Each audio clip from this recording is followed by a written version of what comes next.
I came home with a melting tub of rocky road, 3 yapping dogs locked inside the yard, and a hose that had been running for 10 minutes straight, only to find my own driveway padlocked shut with a bright orange sign that screamed access suspended by HOA order. And standing just across the street, arms crossed and smug as a cat in a sunbeam, was Karen. She tilted her sunglasses down, took a sip from her lukewarm kombucha, and said loud enough for the entire cul-de-sac to hear, "Guess you should have painted that gate beige when we asked." That's the moment I knew today was not going to end with just groceries in the fridge. It was going to end with sparks flying, literally. Our neighborhood had always been a bit quirky. It wasn't some high-security gated community with a golf course and valet parking. It was just a sleepy suburb outside of town, where families played cornhole in their driveways and kids rode scooters until the streetlights flickered on. But all that changed when Karen became president of the HOA. Within weeks, everything fun was either banned, fined, or padlocked.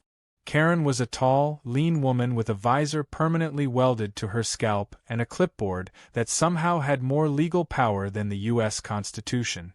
She called herself a rule enforcer. We all just called her the fun police. The week before the incident, Karen had already filed a warning about my gate color.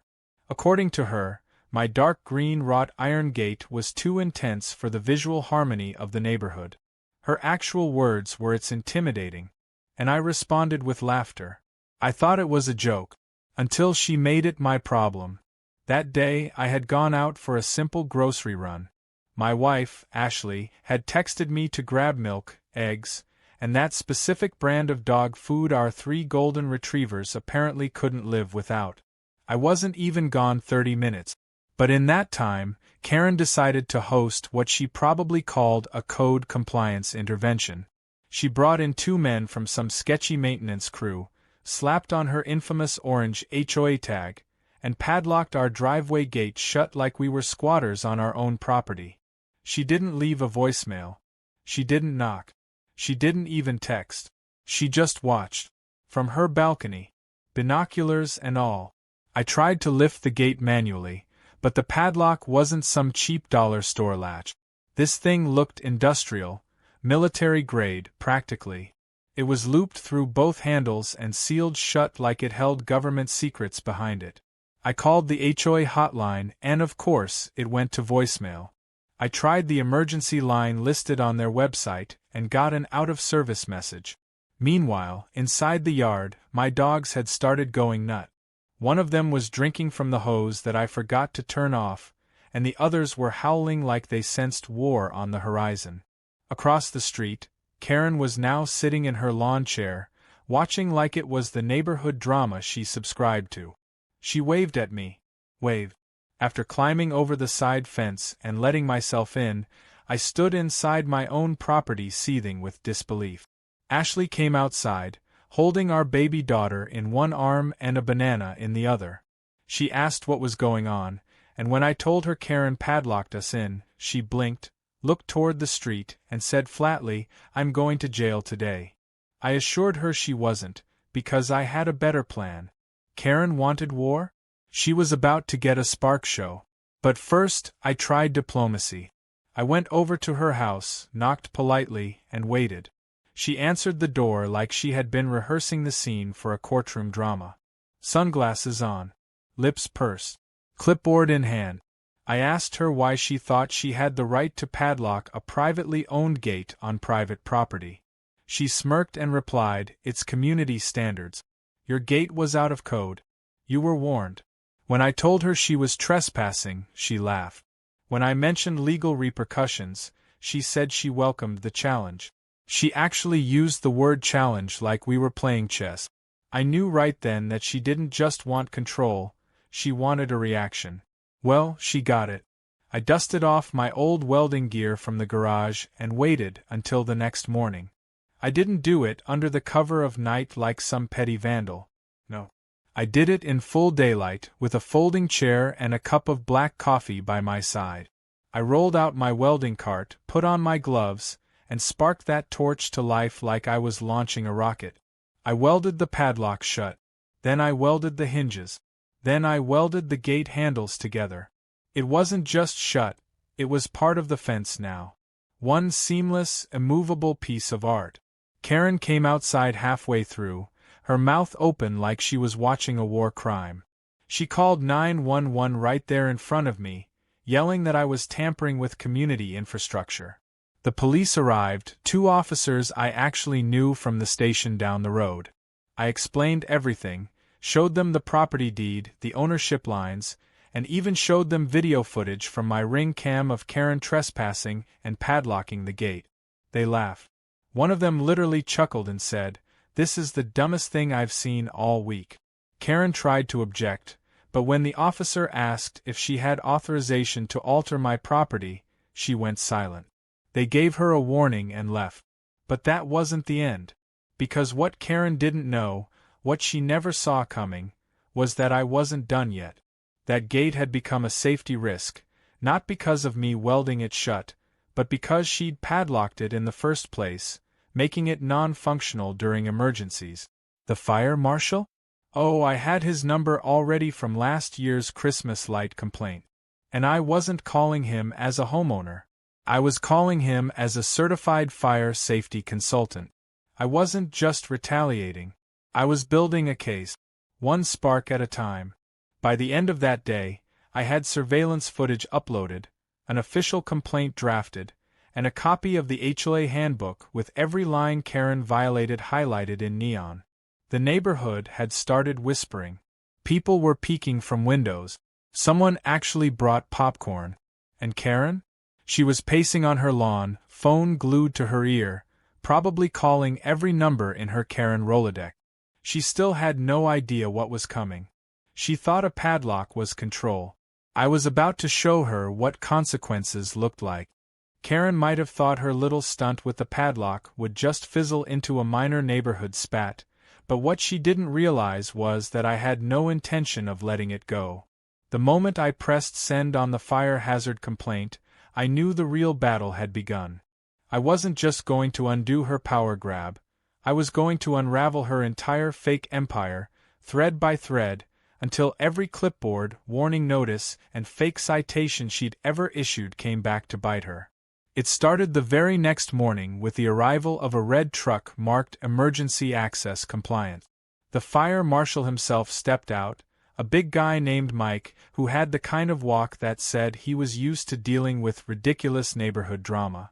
I greeted him at the curb, handed him the printed HOA violation report, and pointed at the Frankenstein welded gate that Karen had turned into a symbol of her petty reign. Mike inspected the gate, took photos, measured the opening width, and then turned to me with a raised eyebrow when I handed him the footage of Karen padlocking it. He muttered something under his breath about people who try to play fire god, and asked if I had any other issues with the HOA.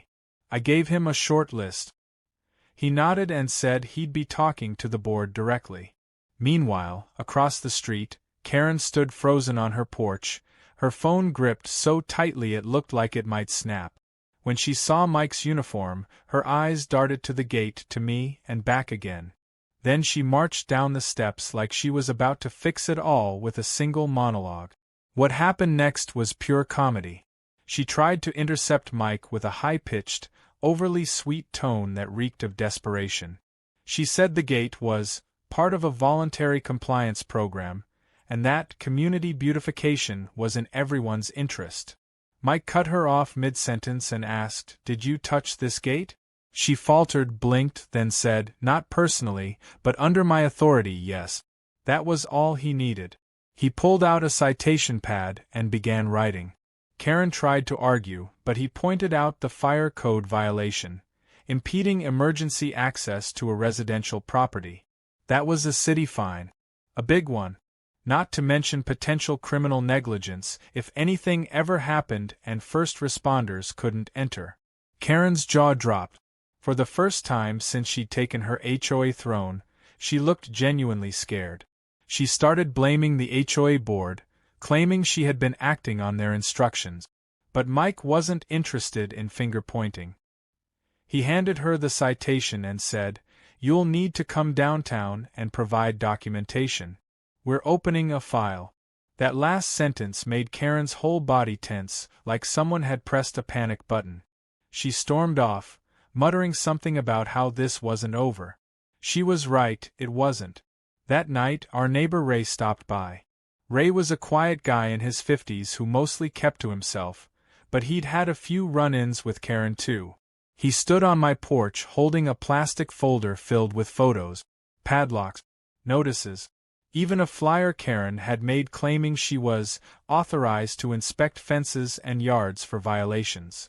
We went through it together and realized Karen had taken it upon herself to modify and enforce rules that didn't even exist in the HOA charter. She had literally invented codes and fined people for not following them. In one photo, she had put a neon pink sticky note on someone's trash bin with the words "unacceptable" written in Sharpie. That was when it hit me. Karen had built a paper-thin dictatorship, and the neighborhood had been too intimidated or tired to fight back. Until now. Fueled by Ray's evidence, I emailed the HOA board with a formal complaint, attaching copies of the citation, video footage, and Karen's fake notices. I copied the fire department, the city code office, and the community email list. Within 30 minutes, my phone blew up. 4 neighbors called. 2 knocked on my door. 1 even brought cookies. Apparently, I'd become the accidental leader of the Karen resistance. Every person had a story. One woman said Karen fined her for painting her door the wrong shade of white. Another guy got a warning for leaving his Halloween pumpkins out past November 3rd. Someone else had been told they couldn't have a basketball hoop because it encouraged reckless street behavior. By the next morning, Karen's control was slipping. She came around with her clipboard, but people were no longer afraid. They ignored her. Some laughed. One teenager mimicked her exaggerated walk and saluted her with a fake badge. But Karen, being Karen, wouldn't go down without a dramatic last act. That afternoon, she called 911 again.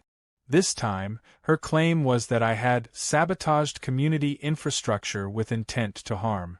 When the police arrived, they found me installing a motion-activated camera above my gate for added security. I showed them the video of her placing the original padlock. They nodded, unimpressed. One officer even rolled his eyes when Karen stormed over yelling, "He welded the gate shut like a madman." The officer said calmly, "Ma'am, the footage shows you padlocked it first." Then he turned to me and asked, "Would you like to press trespassing charges?" Karen's face turned ghost white. Her voice trembled for the first time as she said, "This is harassment. I'm the HOA president." But the badge in front of her didn't care about her self-appointed titles. The officer told her that being part of the HOA didn't mean she had unlimited power. She asked if she was being arrested.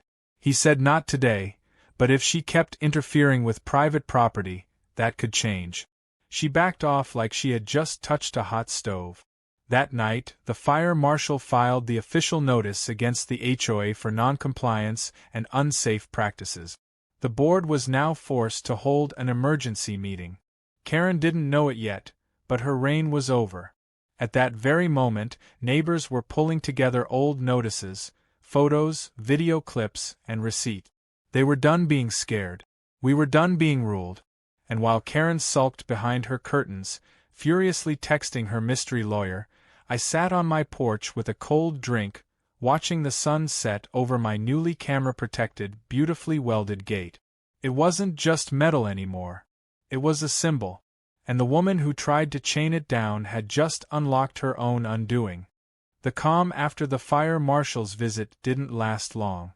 Karen disappeared for a day or two, which should have been a relief, but I knew better. Karen wasn't the kind of person who took defeat quietly. She was the kind who waited in the shadows, licking her wounds and plotting. And sure enough, like clockwork, the retaliation began. First came the paper storm. Letters stuffed into our mailbox, all from the HOA with different return addresses. Some were violations for things like an excessive wind chime and a decorative hose reel that clashed with community harmony. One warned me about leaving my garbage bin more than 14 inches from the curb. Another cited me for audible laughter past 9:30 p.m. The complaints were so bizarre they read like parodies, but they were real, stamped and signed. Karen had clearly found a workaround, using dummy accounts or ghost board members to flood us with formal warnings. But that wasn't the worst part. The worst part was when someone claiming to be a city inspector showed up at our door. He had a clipboard, a measuring tape, and an attitude like he'd just been promoted from investigating nuclear leak. He said he was doing a surprise inspection due to anonymous complaints about improper structure modifications. I asked for ID. He flashed something quickly, barely letting me read it, and started walking around the side of the house. Ashley followed him, filming on her phone. He started measuring the fence line and taking photos of our patio furniture. At one point, he squinted at a planter and asked if it had been approved through municipal decor compliance. That was when I knew this wasn't just ridiculous, it was coordinated. I offered him some water while Ashley went inside and printed off city inspection protocols. When we asked again for credentials and contact details, he got flustered and left quickly. That night, I checked the badge number he flashed. It didn't match anyone in city records. In fact, the name he gave wasn't listed anywhere. I filed a report with the city and sent them the footage.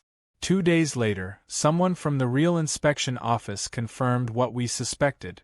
The guy was a fraud. A fake inspector, trespassing under false authority.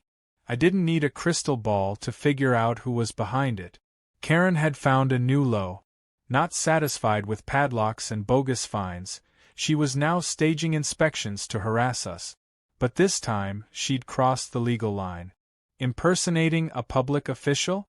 That wasn't just petty, it was a criminal offense.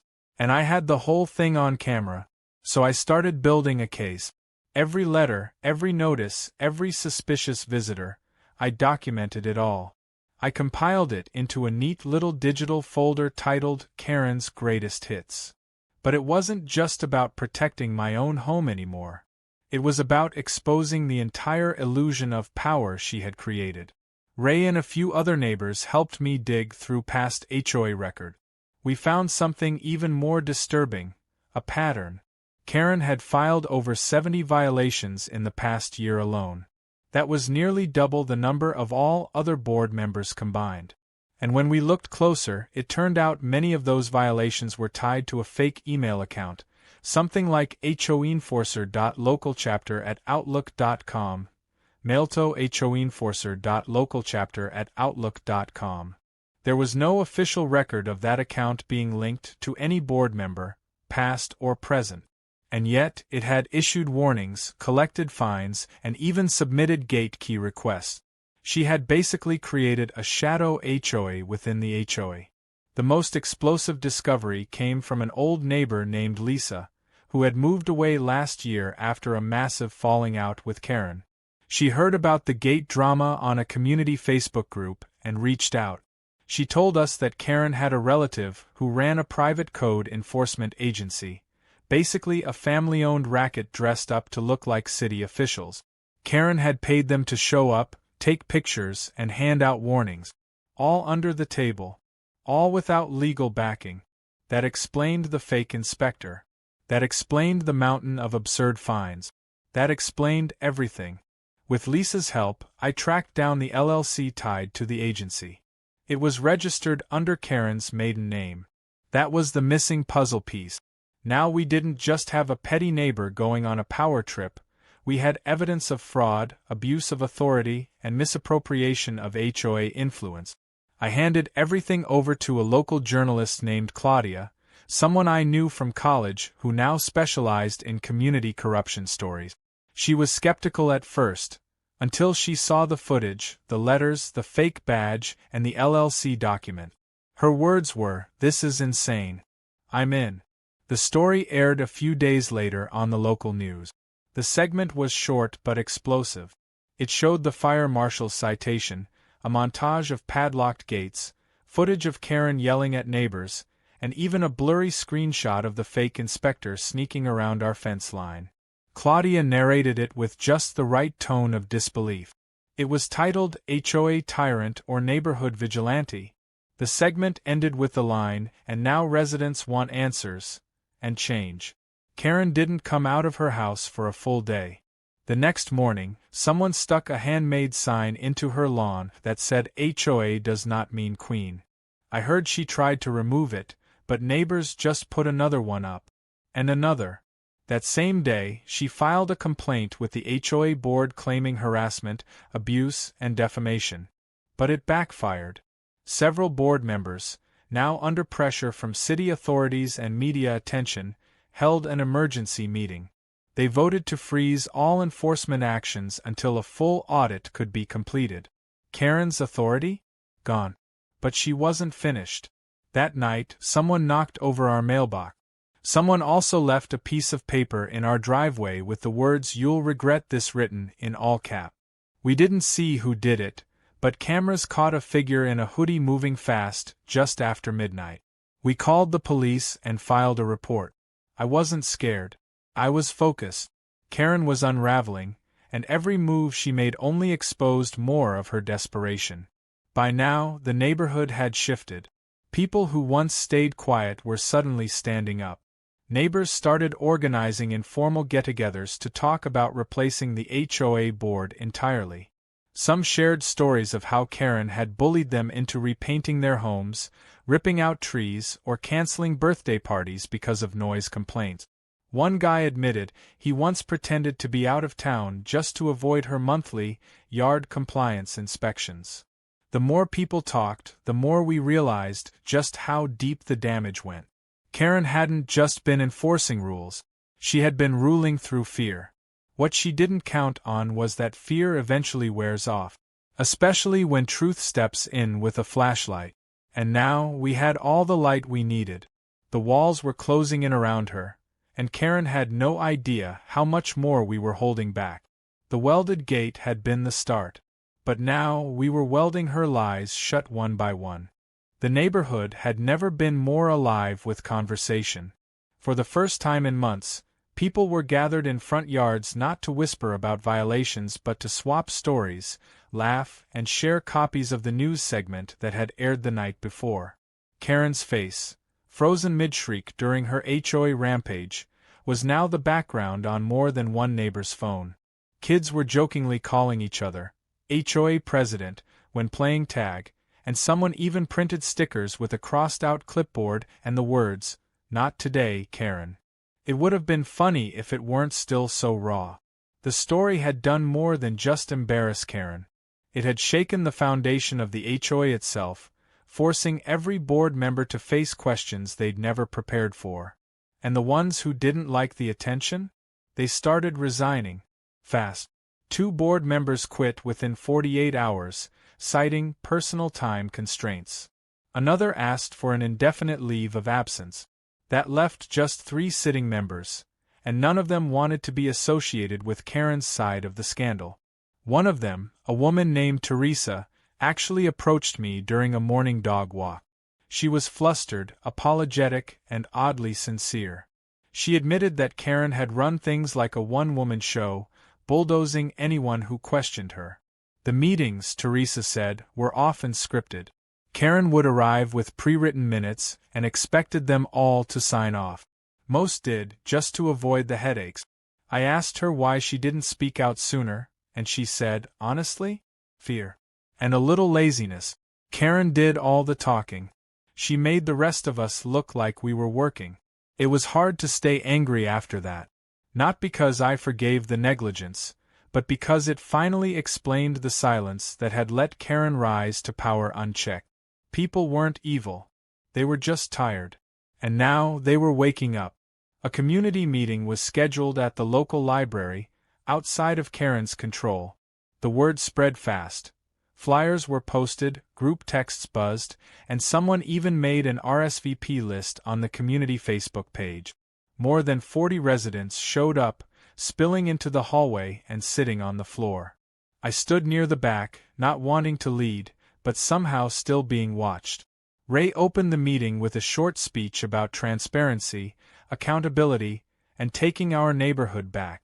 Then the floor opened for stories. And wow, did they come! An elderly couple talked about being fined for installing a wheelchair ramp without permission. A single mother was told her sunshade was aesthetic pollution. A dad said Karen forced him to dismantle a handmade playhouse because it wasn't on the approved list. One man showed a photo of a letter he received that claimed his garden gnome was culturally insensitive. Laughter erupted, but underneath it was real frustration. These weren't just annoyances. They were abuses.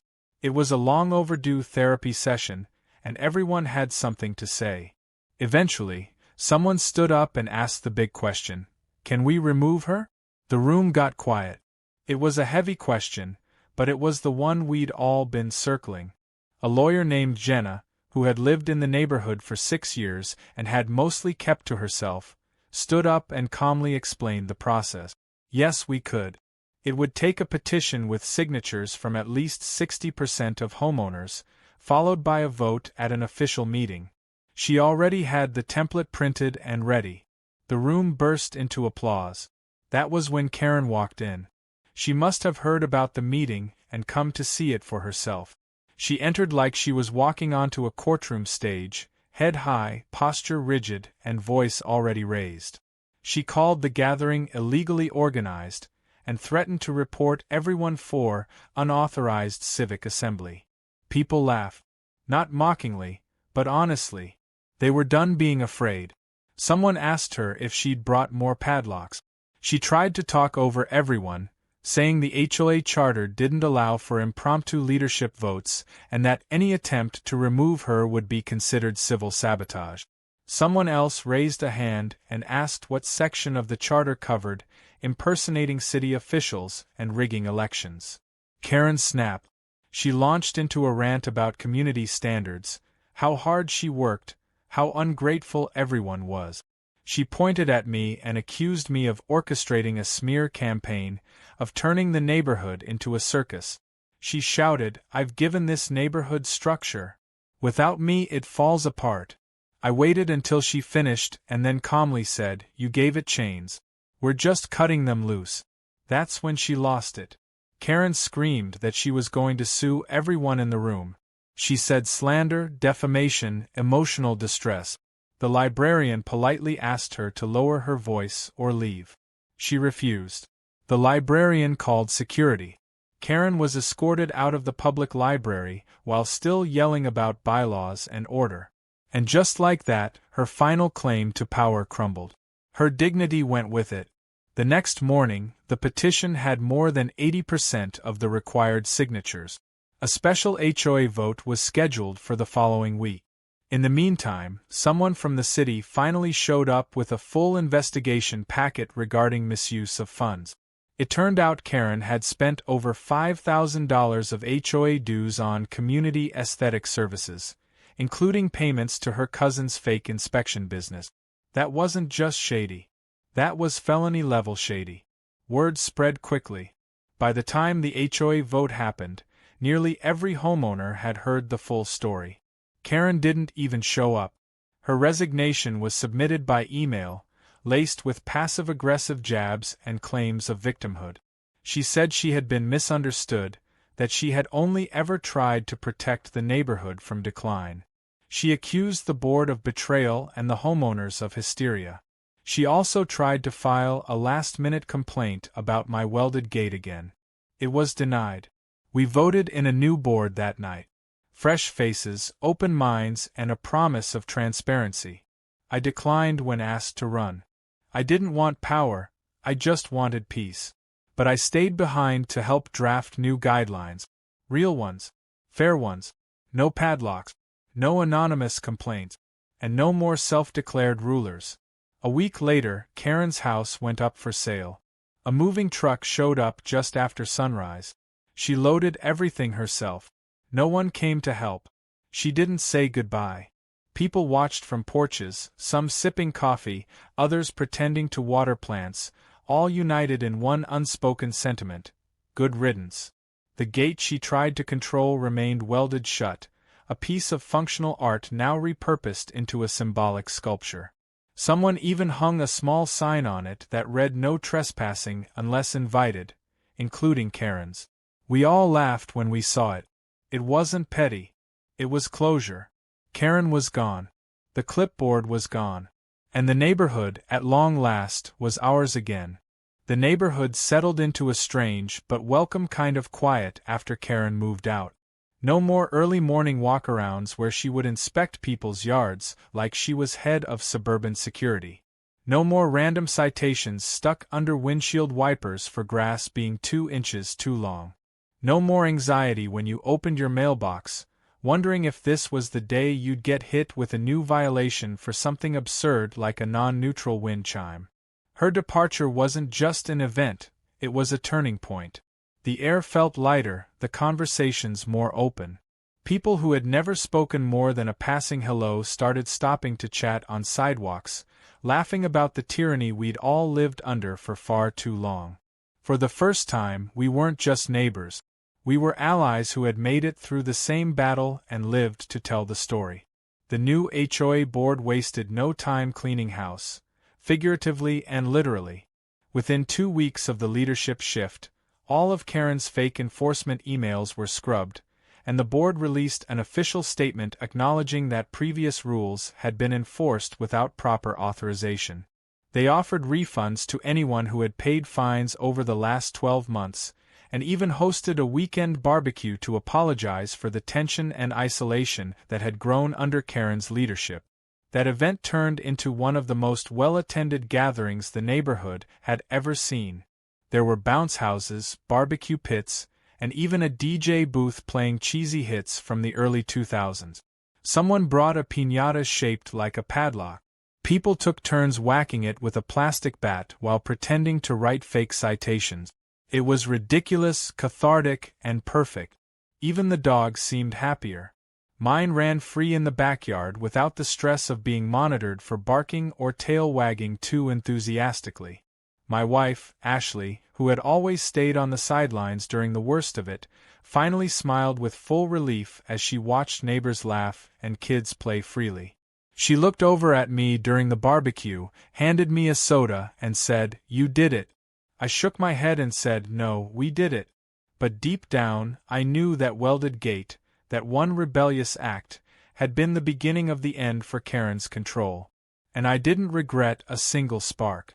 Still, there were reminders of her. A few leftover notices, faded and curling on the backs of bulletin board.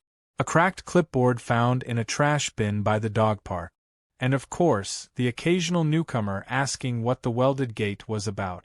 Those questions always led to laughter and storytelling, as someone retold the saga of the neighborhood Karen who padlocked a private driveway and ended up in a viral news segment because of it. Claudia, the journalist who first covered the story, ended up doing a follow-up article titled, "How One Welded Gate Freed a Neighborhood." That headline got picked up by a few regional blogs. It wasn't quite national fame, but it was enough to remind Karen, wherever she had slithered off to, that her reign had not been forgotten. Or forgiven. Then, just when we thought we'd closed the book on the Karen chapter entirely, an email went out from the city. It informed us that someone had filed a formal request to have a past citation overturned due to emotional distress caused by retaliatory neighborhood aggression. The name? Karen. She had filed a motion to expunge the fire hazard citation from her record, claiming the gate welding was an aggressive, unsafe overreaction that led to mental trauma. It was laughable on its face, but the city had to take it seriously for procedural reasons. They scheduled a small hearing, and I was asked to testify as a witness. Walking into that city building felt surreal. I wasn't nervous, just annoyed. After everything, she still wanted to rewrite history. Still wanted to act like she had been the victim of the very chaos she created. I brought documentation. Pictures of the padlock, the fire marshal citation, statements from neighbors, and the footage of her padlocking the gate while laughing and sipping iced tea. At the hearing, Karen appeared via Zoom, citing relocation and anxiety triggered by public backlash. She tried to speak over the city official multiple times, insisting that she had been enforcing necessary standards and that the community had turned hostile and vindictive. The official finally muted her while I presented my evidence. The hearing didn't last long. After reviewing the materials and confirming the original fire code violations, the official ruled that the citation would stand. Karen's request was denied. Watching her reaction on that muted Zoom screen as the decision was read out loud was oddly satisfying. She looked stunned, like she truly believed she would win again. But she didn't. And she wouldn't. Not here. Not anymore. Back in the neighborhood, the welded gate remained exactly as it was. Still locked, still symbolic. Some neighbors had taken to calling it the Wall of Freedom. Others simply referred to it as the Great Gate Incident. A local artist even offered to create a plaque for it, turning it into a kind of neighborhood monument. I declined the plaque but appreciated the sentiment. The truth was, the gate didn't need any more attention. It had already done its job. It stopped Karen. It started a movement. It reminded everyone that rules weren't supposed to be weapons, and authority wasn't a blank check. Weeks turned into months. The neighborhood flourished under its new leadership. Community gardens were approved without red tape. Halloween decorations returned in full force. Someone even proposed turning the HOA newsletter into a light-hearted monthly zine featuring pet pictures and recipe swap. Life was normal again, but better. And every now and then, when I passed the gate on my way out to work, I'd glance at that welded seam and remember everything it represented. Then, one day, an unfamiliar car pulled into the cul-de-sac. A sleek silver sedan with tinted windows. It parked across from Karen's old house, which had been sold recently to a retired couple from out of state. The driver sat there for a long moment, engine running, eyes scanning the street. I recognized her silhouette instantly. It was Karen. She didn't get out. Just watched from behind the wheel like she was soaking in the new reality she no longer controlled. After a minute, she drove off. I didn't say anything to the neighbors. Didn't need to. Because what mattered wasn't that she came back. What mattered was that she didn't belong here anymore, and she knew it. The neighborhood had moved on. We had healed. And if Karen ever tried to return, she wouldn't be facing a single homeowner anymore. She'd be facing an entire community that remembered every padlock, every fake citation, and every abuse of power. We weren't the same scared residents she once controlled. We were stronger, louder, and ready to call out nonsense the moment it appeared. And that, more than anything, was the true legacy of what happened. Karen padlocked a gate to shut someone out. I welded it shut to make sure no one else could be locked in. And that single act changed everything. Not because of fire hazards or bylaws, but because it reminded people they weren't powerless. That's the funny thing about gates. They can keep you out, but sometimes, just sometimes, they're the perfect place to start tearing walls down.